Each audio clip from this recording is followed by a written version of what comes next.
पानी का मगर इंटेक मेरी बात प्रॉपर सुने, करें। सर्दियाँ भी तो हैं, दही की तासीर ठंडी होती है, तो किसी को अगर बलगम का इशू हो गया, हाँ किसी जी, को तो अगर वो दही नहीं ऐसे ले, खांसी ठंड। प्रोबायोटिक्स के साशे मिलते हैं, प्रोबायोटिक्स के साशे मिलते हैं, आप वो यूज़ कर सकती हैं। अच्छा। या पानी का जो है वो प्रॉपर आप इस्तेमाल कर लें, या सौंफ और पुदीना इलायची डाल के उसका पानी बना के रखें, वो सारा दिन जो है वो पानी का इस्तेमाल जो है वो ज़्यादा करें। और दूसरे नंबर पे कॉन्स्टिपेशन नहीं होने दें, यानी कि अपने डाइजेस्टिव सिस्टम को जो है वो आप बेहतर रखें। तो फटी हुई एड़ियों का अपना, हाँ जी, कॉन्स्टिपेशन से ताल्लुक है? बिल्कुल 100% आपके जितनी जो है वो, आप देखें ना, कॉन्स्टिपेशन कहते हैं कि माँ है बीमारियों की, जड़ है।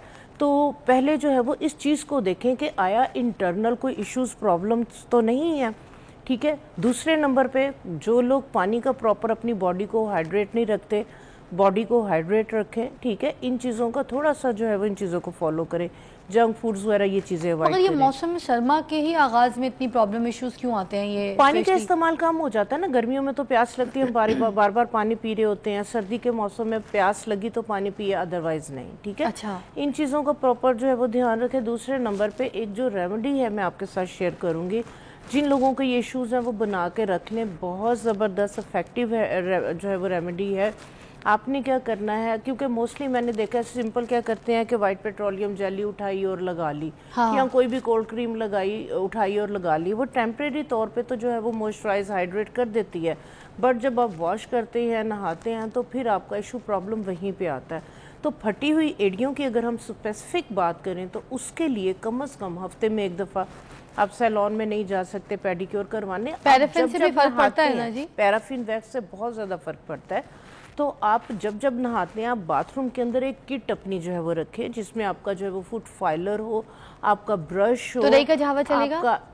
वो ज्यादा बेहतर है। अच्छा तो रई का झावा तो मैं कहती हूँ इतना सॉफ्ट और इतना माइल्ड जो है वो एक्चुअली, यानी अच्छा, उससे क्या बॉडी को भी रब किया जा सकता है, बॉडी वगैरह भी? जी जी जी जी, वो छीलेगा तो नहीं ना? बिल्कुल भी नहीं छीलेगा। बच्चों को भी इस्तेमाल करते हैं, जब उसको गीला करते हैं ना, वो इतना सॉफ्ट हो जाता है कि वो बहुत लाइटली, बच्चों के लिए भी, बच्चों की स्किन के लिए भी ठीक है। बच्चों की स्किन के लिए भी सही है। अभी मैं बच्चों की तरफ भी आती हूँ कि बच्चों के लिए हम उसको किस तरह से यूज कर सकते हैं। अच्छा। अभी हम बात करें फटी एड़ियों की। फटी एड़ियों के लिए आपने क्या करना है, फुट फाइलर से आपने नहा लिया, नहाने के दौरान ही आपको पता है कि नरम हो जाती है सारी स्किन, डेड स्किन। तो आपने क्या करना है, वहीं वॉशरूम में बैठे बैठे फुट फाइलर के साथ आप अपनी डेड स्किन को जो है वो रिमूव करें। डेड स्किन को रिमूव करके अच्छे से जो है वो आप उसको वॉश कर लें। उसके बाद जो है वो आप एक क्रीम बना लें। वो क्रीम मैं बनाने का तरीकाकार बताती हूँ।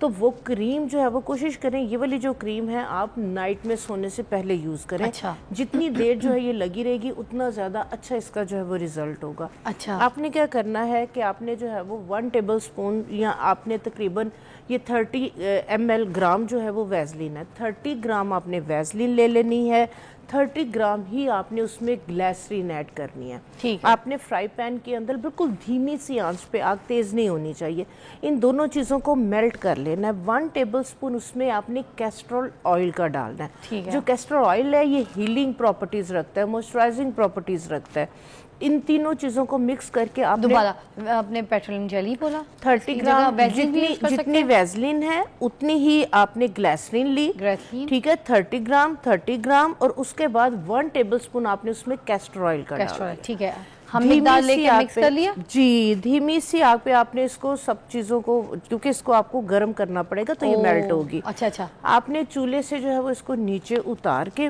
इसके अंदर 1 टेबल स्पून आपने बोरिक पाउडर डाल देना। बोरिक पाउडर, ठीक है। बोरिक पाउडर ये आपको मेडिकल स्टोर से इजीली मिल जाएगा। हाँ। इन सारी चीजों को मिक्स करके आपने किसी कंटेनर में डाल के रख लेना है, ठीक है। आपने अपने पाँव वॉश कर लिए, नीट क्लीन है आपके पाँव। आपने ये वाली क्रीम जो है वो अपनी क्रैक्स के अंदर आपने अच्छी तरह से फील कर लेनी है। अच्छी तरह आपने अपने पाँव पे लगा के आपने फिर शापर जो है वो चढ़ा लेना है, और उसके बाद कॉटन सॉक्स पहन लेनी है। कॉटन सॉक्स पहन के सो जाए, ठीक है। एक ब्रेक लेंगे, ब्रेक के बाद दोबारा ज्वाइन करते हैं। हम यहाँ पर बात करें फटी हुई एड़ियाँ और गिट्टे, गोडे और काले घुटनों के ऊपर। Welcome back, you watching morning with Fiza. और मेरे पास नैयर आपा है जो बता रही हैं हमें कि हम ये जो काले घुटने हो जाते हैं छोटे छोटे बच्चों के, और वो जब इशू हो जाएं तो फिर वो कभी नहीं जाते। कहते हैं ना जवान होके चले जाएंगे, ऐसा कुछ नहीं है, कभी भी नहीं जाते। तो इसका कोई हल बता दीजिए।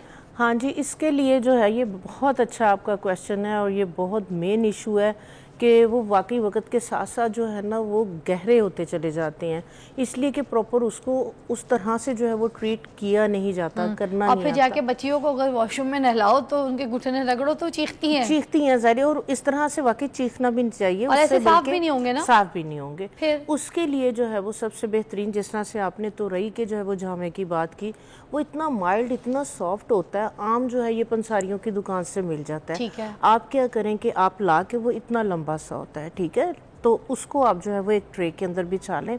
एक फ्राई पैन के अंदर आप क्या करें कि आप 1 या 2 सौंफ जो है वो उसको क्रश करके उसको जो है ना वो आप 1 कप या दूध का या नीम और पुदीने के पत्तों को पानी डाल के ग्राइंड करके स्टेन करके उसके पानी के अंदर उनको बॉईल कर लें। अच्छा। जब साबुन सारा जो है वो हमने वो झावे को बॉईल करना है? नहीं, झावे को बॉईल नहीं करना, झावे को आपने एक ट्रे के अंदर रख दिया। अच्छा। एक तरफ कर दें, ठीक है, दोनों तरफ से कवर हो, और एक फ्राई पैन के अंदर आपने 2 साबुन लिए, उन साबुन के अंदर या 1 कप दूध या नीम के पत्ते थोड़े से और पुदीने के पत्ते ग्राइंड करके स्टेन करके उसका पानी डाल के साबुन को मेल्ट कर लें। अच्छा, ठीक है। साबुन जब मेल्ट हो गया, चम्मच हिलाते जाएं, पानी ड्राई हो गया, जैसे हलवा जो है वो साइडें छोड़ देता है, ऐसे साबुन जो है वो जब पानी ड्राई हो जाएगा साइडें छोड़ेगा, उसको आप नीचे उतार लें, चूल्हा बंद कर दें। 1 टेबलस्पून उसमें ग्लिसरीन का डाल दें, 1 टेबलस्पून उसमें हल्दी की डाल दें। अच्छा, ठीक है, इसको मिक्स करके इसको क्या करें, आप झावे के अंदर डाल दें। ठीक है, वो जो ट्रे में रखा वो जो आपने ट्रे के अंदर आपने तुरई का वो रखा है उसके अंदर डाल के आप अच्छी तरह से उसके अंदर वो सारा उसके अंदर फिल हो जाएगा। ठीक है, ठीक है। इतना ज्यादा साबुन को आपने ड्राई नहीं करना, थोड़ा सा जो है वो लिक्विडी फॉर्म में होगा। अच्छा। वो तुरई के अंदर डाल के आप डाल देंगे, वो सारा एब्जॉर्ब कर लेगी, उसमें जज़ब हो जाएगा। आप घंटे 2 घंटे छोड़ेंगे, वो साबुन सारा तुरई के अंदर चला जाएगा। अच्छा। उसके बेशक आप स्लाइसिस काट लें या पहले ही उसके स्लाइसिस कर ले। इस वाले साबुन के साथ आप जो है वो बच्चों को बेशक नहलाएं या स्पेसिफिक जो उनके डार्क एरिया है उसके साथ आप उसको जो है वो मसाज करके वॉश करें। वाह, ठीक है। इसके साथ जिन लोगों की जो है वो ब्लैक नेक होती है, जिनकी जो है वो नकल्स काली होती हैं, गोडे गिट्टे, जिस तरह से बात की आपने, ठीक है, ये नकल्स, तो ये वाला सोप आप इसको यूज कर सकते हैं। कोहनियों पे भी कर सकते हैं। कोहनियों पे करें। हमें कॉल आई थी, क्या नाम था उनका कॉल का, है नादरा जी, आपकी जो कॉल आई थी आपकी कॉल में शामिल नहीं कर सकी, फ़ोन पे बात नहीं हो सकी, मगर ये जो कोहनियों का आपका मसला था जो आप पूछना चाह रही थी वो यही है। यही रेमेडी आपको सोशल मीडिया से भी मिल जाएगी, हमारे यूट्यूब से भी आप जाके रिपीट पे देख सकती हैं। तो यही रेमेडी आपने अपने कोहनियों में मलनी है कि जो इशू है डार्क है, काली इस तरह की हो गई कि आपको थोड़ा सा शर्म आती है, तो वो ठीक हो जाएगी। कोहनियाँ भी, घुटने भी, और ये एड़ियों के जो नुस्खा बताया था उसको भी ट्राई करके देखेगा। ये सारी चीज़ें आज हमने जो है ना ड्राइनेस पे, फटी हुई एड़ियों पे और ड्राई नी, गोटे गड्ढे, ऐसे गिट्टे गोडे, बाद में जो है वो लाजमी एक मैं सीरम जरूर बताऊंगी, बच्चों वगैरह के लिए सेफ है।